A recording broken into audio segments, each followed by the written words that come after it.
warahmatullahi wabarakatuh. Nah, sini kami akan menjelaskan tentang Orde Baru. Saya Muhammad Alvin bin Hartono. Saya Iman Firdaus. Saya Restu. Saya Muhammad Rifai. Dilanjut ke latar belakang. Latar belakang lahirnya Orde Baru. Lahirnya Orde Baru ditandai Tritura atau Tri Tuntunan Rakyat yang merupakan ide perjuangan angkatan 66 kami, yaitu Kesatuan Aksi Mahasiswa Indonesia.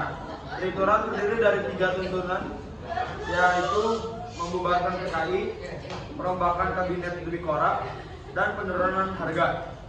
Dwikora semakin panas karena sikap Presiden Soekarno yang bertolak belakang dengan aksi-aksi mereka, hingga terjadi peristiwa G30 SPKI, yaitu membuat rakyat Indonesia menurunkan kepercayaannya terhadap pemerintahan Soekarno.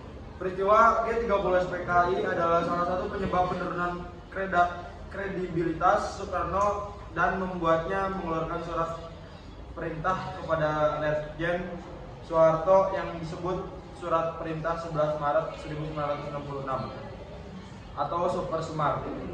Dalam surat perintah tersebut, Soekarno menunjuk Soeharto untuk melakukan segala tindakan demi keamanan, ketenangan, dan stabilitas politik. Super Semar menjadi titik awal perkembangan kekuasaan Orde Baru. Sistem pemerintahan pada masa Orde Baru. Sistem pemerintahan pada masa Orde Baru menggunakan konsep demokrasi Pancasila.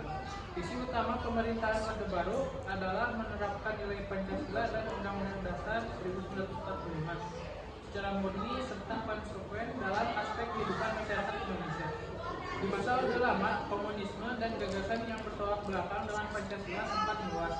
Hal ini membuat Soeharto di masa jabatannya melakukan indoktrinasi Pancasila. Beberapa metode indoktrinasi yang dilakukannya yaitu: 1. Menerapkan pengajaran P4, yaitu pelaksanaan, pedoman, penghayatan, dan pengamalan Pancasila di sekolah. 2. Soeharto mengizinkan masyarakat membentuk organisasi dengan syarat menggunakan asas Pancasila. 3. Melarang kritikan yang menjatuhkan pemerintah dengan alasan stabilitas negara. Sistem pemerintahan pada masa Orde Baru adalah presidensial dengan bentuk pemerintah republik dan Undang-Undang Dasar 1945 sebagai dasar konstitusi yang berlaku. Dalam periode masa Orde Baru terjadi banyak perubahan politik dan ekonomi. Ekonomi Indonesia berkembang pesat walaupun dibarengi dengan praktik korupsi yang merajalela. Lewat beberapa kebijakan, politik dan ekonomi negara juga semakin kuat. Namun kondisi ini menurun ketika di tahun 1997 saat terjadi krisis moneter.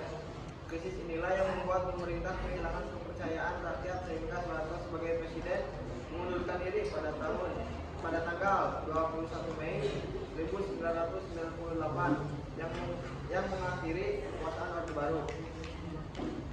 Penyebab jatuhnya pemerintahan Orde Baru. Meski selama masa tersebut perekonomian Indonesia melaju pesat dan pembangunan infrastruktur yang merata untuk masyarakat, namun perkembangan tersebut diikuti dengan praktik korupsi, kolusi, dan nepotisme.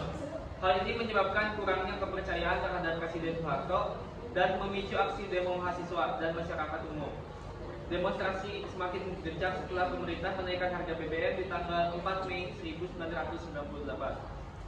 Belum lagi terjadi tragedi Trisakti, yaitu tertembaknya 4 mahasiswa di depan Universitas Trisakti yang semakin mendorong masyarakat menentang kebijakan pemerintah.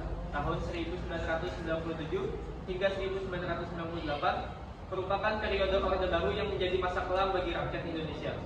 Perekonomian yang tadinya melesat langsung mengalami penurunan disusul dengan berakhirnya rezim Orde Baru. Besarnya gelombang demonstrasi di berbagai daerah membuat Presiden Soeharto mundur pada 21 Mei 1998. Setelah 3 dasawarsa lebih menjabat, Orde Baru ambruk akibat krisis ekonomi yang melanda negeri sejak tahun 1997. Jadi sekian presentasi dari kelompok kami. Mohon maaf bila ada kesalahan. Wassalamualaikum warahmatullahi wabarakatuh.